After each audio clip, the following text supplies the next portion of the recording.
Hi, hello, good afternoon. Today I am going to show you how to make a capsicum sambar. Here I am taking oil. After that add urad, jeera, mustard and curry leaves. After that add onions and capsicum pieces and fry little bit. After frying capsicum, remove this mixture to another bowl.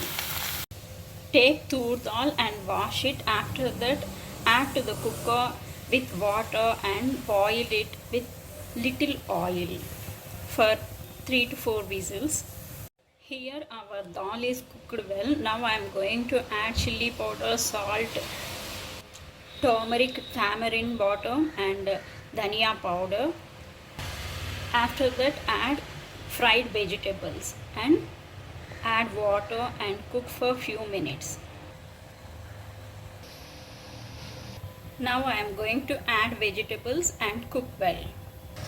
Add little jaggery and hing also.